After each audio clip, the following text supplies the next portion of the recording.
Asalaamu calaykum waraxmatullaahi wabarakaatu. Akhyaarta kulligiina meel kasta joogtaan.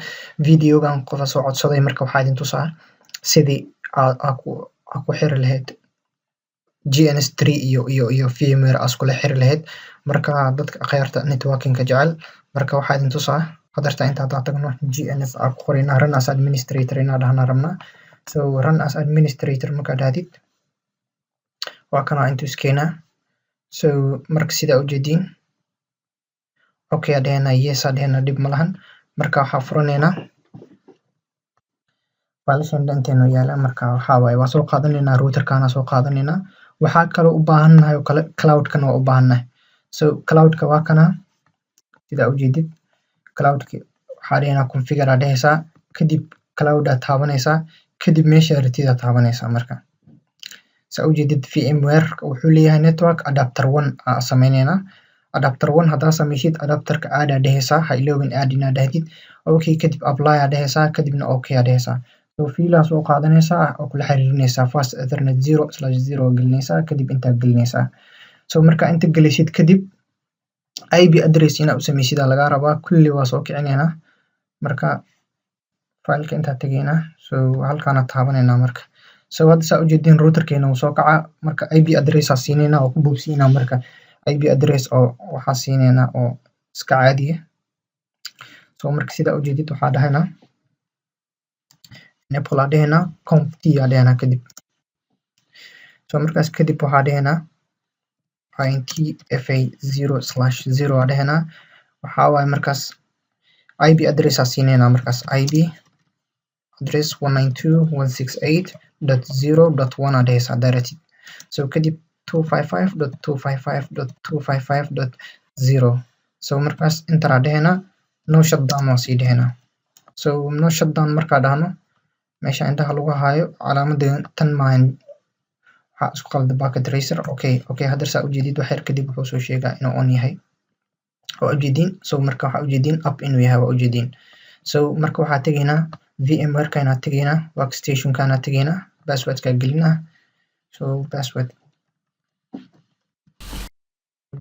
IP address-kiisa hadaa idin tusiyo cmd IP config hadaa dhahno saa u jeediin IP address-ku haysto maxaa waaye 111.1.0 haystaa. Marka waa ka bedelaynaa. Marka kaasaa ku xiraynaa. Marka VMnet 1 inuu ku xirnaado waa marka. So settings aad tagaynaa kadib waxaa dhahaynaa NAT hadaa tagtid VMnet 0 wuu ku xiran yahay. So custom aad dhahaysaa kadib 1 aan ka dhigaynaa 1.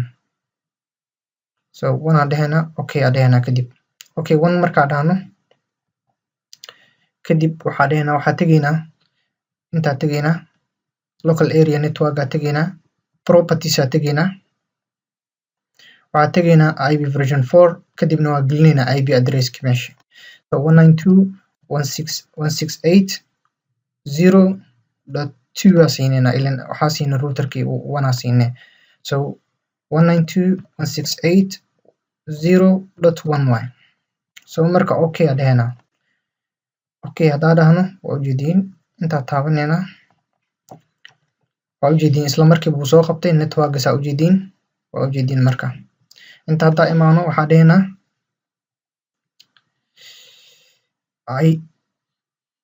dhahaynaa cmd IP config aad dhahaynaa waa ujeediin. Marka 0.1 kadib waxaa dhahaynaa IP waxaa dhahaynaa ping aad dhahaynaa. Marka ping 192.168.0.1 saa ujeediin wuu ping gareynayaa waa kaasaa.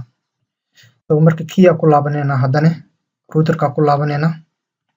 So asagana waxaa dhahaynaa ping exit aad dhahaynaa koodi hore.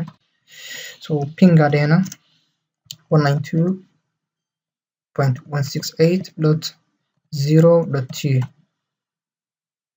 So config aad joognaa ka xumaa exit inaad dhahaynaa ahayd.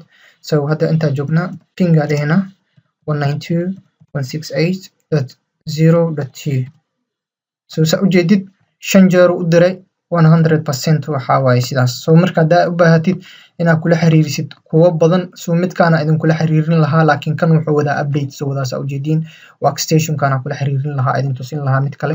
So sidaa u jeediin waxaa dhihi karnaa ing minus t yaa dhihi karnaa iska wadaasaa ujeediin marka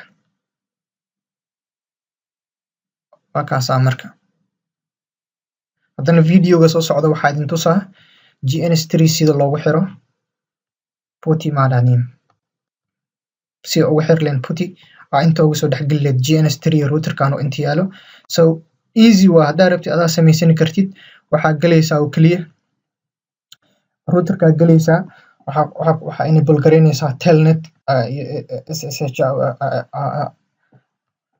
samaynaysaa kadib IP addresska routerkaa gelinaysaa kadib caadi u galaysaa markaas laakiin kowda hore waxaa lagaa rabaa loopback inuu leeyahay lagaa rabaa loopback maxaa waaye marka loopback idin tusaa loopback waxaa waaye loopback adapter waxa la isticmaalaa loopback adapterka waxaa kana haddaa idin tusiyo waa kana ethernet saa ujeediin loopback hoostiisa inay ku qoran tahay saa ujeediin asaga xataa so GNS3 waa ujeediin sida loo geliyo cayaarta kulligiina meel kasta joogtaan waa idin salaamay assalaamu calaykum waraxmatullaahi wabarakaatuh